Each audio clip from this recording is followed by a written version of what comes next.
दोस्तों जब कभी आप कोई ऑडियो फाइल डाउनलोड करने जाते हो या कोई वीडियो एडिटिंग कर रहे होते हो तो आपको कुछ इस तरह के फॉर्मेट देखने को मिल जाते हैं जैसे कि MP3, WAV, WMA, FLAC, ALAC।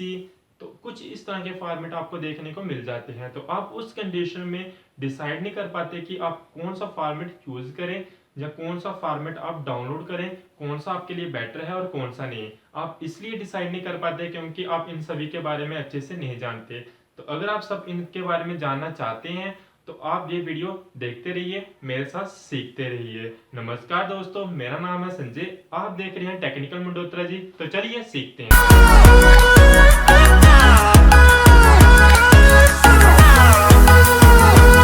दोस्तों जब हम बात करते हैं ऑडियो फाइल फॉर्मेट की, ये बेसिकली होते हैं तीन किस्म के। पहला अनकॉम्प्रेस्ड ऑडियो फाइल फॉर्मेट, दूसरा कॉम्प्रेस्ड ऑडियो फाइल फॉर्मेट और जो तीसरा है वो है lossy compressed audio file format. दोस्तों सबसे पहले मैं बात करूंगा अनकॉम्प्रेस्ड ऑडियो फाइल फॉर्मेट की।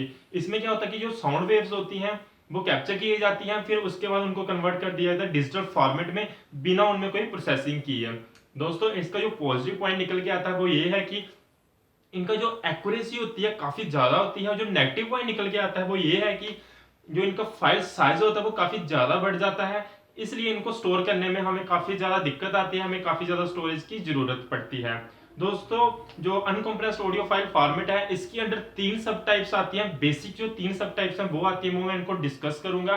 पहली जो है वो है PCM, दूसरी जो है WAV और जो तीसरी है वो है AIFF।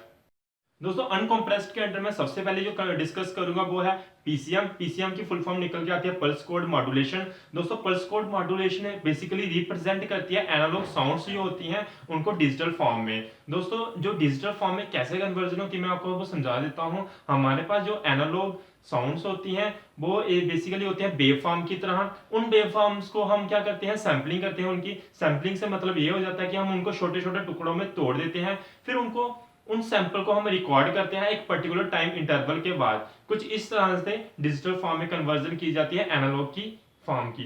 तो दोस्तों जो पीसीएम है इनका काफी ज्यादा यूज आपको देखने को मिल जाएगा कहां पे, सीडीसी और जो हमारे पास डीवीडी होती हैं। करते हैं डब्ल्यू ए वी की फुल फॉर्म है वेवफॉर्म ऑडियो फाइल फॉर्मेट। दोस्तों इनको डेवलप किया था IBM और जो माइक्रोसॉफ्ट है उन्होंने। बहुत सारे लोग सोचते हैं कि जो WAV है वो अनकम्प्रेस्ड ऑडियो फाइल फॉर्मेट है, लेकिन ऐसा कुछ नहीं है। बेसिकली ये होता है विंडो कंटेनर। विंडो कंटेनर का काम होता है बहुत सारी ऑडियो फाइल फॉर्मेट को कंटेन करके रखना, मतलब कि अनकम्प्रेस्ड और कम्प्रेस्ड ऑडियो फाइल फॉर्मेट को ये कंटेन करके रख सकता है। दोस्तों मैं आपको बता दूं जो हमारे पास विंडो सिस्टम होते हैं WAV फाइल को बहुत आसानी से ओपन कर सकते हैं, लेकिन जो हमारे पास मैक सिस्टम होता है वो इनको ओपन नहीं कर पाता। तो दोस्तों इसी को देखा देखिए में जो हमारे पास एप्पल है उन्होंने निकाल दिया, डेवलप कर दिया AIFF। AIFF की जो फुल फॉर्म होती है वो होती है audio interchange file format. Audio interchange file format का काम बेसिकली WAV के जैसा ही है, लेकिन थोड़ा सा उल्टा हो जाता है। बेसिकली जो AIFF है वो भी कंटेनर है, और ये इस फॉर्मेट को जो मैक सिस्टम है बहुत आसानी से ओपन कर सकता है, लेकिन जो विंडो सिस्टम है उसे रेयरली ओपन कर पाता है। तो ये था दोनों का काम, हमने तीनों की बात कर ली, PCM, WAV और जो AIFF। दोस्तों अनकम्प्रेस्ड ऑडियो फाइल फॉर्मेट आप समझ गए होंगे। आप बात करते हैं हम lossy compressed audio file format की। इसमें जो हमारे पास ऑडियो फाइल होती है उसे हम कंप्रेस करते हैं। कंप्रेस करने से क्या होगा, जो हमारे पास ऑडियो फाइल साइज होगा वो काफी रिड्यूस हो जाएगा, और जो क्वालिटी होगी उसमें बहुत कम इफेक्ट पड़ेगा, बहुत मतलब कि नोटिसेबल भी नहीं होगा। दोस्तों इसमें एक चीज और ध्यान रखी जाती है, जो हम कंप्रेशन करते हैं वो ज्यादा भी नहीं होनी चाहिए और कम भी नहीं होनी चाहिए। अगर ज्यादा या कम हो जाती है जो, उसके बाद हम जब ऑडियो सुनेंगे तो हमें उसमें आर्टिफिशियलिटी देखने को मिल जाएगी। दोस्तों एक चीज और आ जाती है इसमें, जो इसकी आउटपुट आती है, जो फाइल की आउटपुट आ जाती है वो काफी ज्यादा अच्छी होती है, क्योंकि उसका एक तो फाइल साइज कम है, और उसके बाद जब इसको हम कंपेयर करते हैं एक ओरिजिनल फाइल के साथ, ओरिजिनल वर्जन के साथ, तो दोनों में कोई डिफरेंस ज्यादा देखने को नहीं मिलता है। जो हमारे पास आउटपुट में साइज होगा वही से रिड्यूस मिल जाएगा हमें। दोस्तों इसके अंदर पहली जो सब टाइप को मैं डिस्कस करूंगा उसके बारे में आपने काफी सुना होगा, उसको यूज भी किया होगा, वो है MP3 को दोस्तों डिजाइन किया था एमपेग ने, जिसकी फुल फॉर्म निकल के आती है मूविंग पिक्चर एक्सपर्ट ग्रुप। दोस्तों ये एक ऐसी ऑर्गेनाइजेशन है जो क्या करती है, ऑडियो और वीडियो के स्टैंडर्ड्स को डेवलप करती है। कोडेड ऑडियो जो वीडियो होती है उनके स्टैंडर्ड्स को डेवलप करती है। MP3 फॉर्मेट जब रिलीज हुआ ये काफी ज्यादा पॉपुलर हो गया और इसने काफी ज्यादा धूम धड़ाका मचाया म्यूजिक वर्ल्ड में, इसलिए आजकल हमको MP3 प्लेयर देखने को मिल जाते हैं। दोस्तों आपने ना ही कभी सुना होगा PCM प्लेयर, ना ही आपने सुना होगा WMA प्लेयर, ना ही आपने सुना होगा WAV प्लेयर, लेकिन MP3 प्लेयर जरूर सुना होगा और उसे यूज भी किया होगा। यही एक पर्टिकुलर रीजन है क्योंकि ये काफी ज्यादा पॉपुलर हुआ है म्यूजिक वर्ल्ड में। दोस्तों अगर हम बात करते हैं स्मार्ट टीवीज की, एंड्रॉयड्स की, iOS की और या PC की, दोस्तों ये सभी के सभी प्ले कर सकते हैं, ये सभी के सभी सपोर्ट करते हैं MP3 फॉर्मेट को। उसके बाद दोस्तों हमें 4 साल के बाद देखने को मिल गया AAC। AAC की फुल फॉर्म निकल के आती है वो है एडवांस ऑडियो कोडिंग। दोस्तों ये भी काफी ज्यादा पॉपुलर हुआ, लेकिन ये MP3 फॉर्मेट को ओवरटेक नहीं कर पाया। दोस्तों जो एल्गोरिथम यूज किया गया है AAC में काफी ज्यादा एडवांस और टेक्निकल है, इसलिए अगर हम इनको कंपेयर करते हैं MP3 और AAC फॉर्मेट को, तो जो ऑडियो क्वालिटी है वो काफी अच्छी और काफी बेटर मिल जाती है AAC फॉर्मेट की as compared to MP3 format. दोस्तों अगर हम यूज की बात करते हैं तो जो AAC फॉर्मेट है उसे एक स्टैंडर्ड माना गया है YouTube, iOS और iTunes के द्वारा अपने कंप्रेशन मेथड के लिए। अगली सब टाइप ये दोस्तों है वो है OGG। OGG दोस्तों ना ही कोई स्टैंडर्ड है और ना ही कोई कंप्रेशन फॉर्मेट है। ये बेसिकली एक मल्टीमीडिया कंटेनर है, काफी ज्यादा ऑडियो फॉर्मेट को कंटेन करके रख सकती है, होल्ड करके रख सकती है, लेकिन बेसिकली ये एक वॉर्विस फाइल को कंटेन करके रखती है, होल्ड करके रखती है, इसलिए इसका जो दूसरा नाम है वो है ओग वॉर्विस फाइल। दोस्तों ये काफी ज्यादा पॉपुलर नहीं हो पाई थी और अभी भी ये थोड़ी सी ग्रोथ फेज में है, और लेकिन अभी भी ये पॉपुलर नहीं है। उसके बाद बात आती है WMA की। WMA की फुल फॉर्म निकल के आती है वो है विंडो मीडिया ऑडियो। दोस्तों इसे जब डेवलप किया था उसके बाद कुछ टाइम पीरियड के बाद इसमें काफी ज्यादा चेंजेस आए, काफी ज्यादा वेरिएशंस आई, लेकिन जो इसकी एक्सटेंशन और जो इसका नाम था वो सेम रखा गया। दोस्तों इसे क्रिएट किया था माइक्रोसॉफ्ट ने अपने प्रॉफिट के लिए।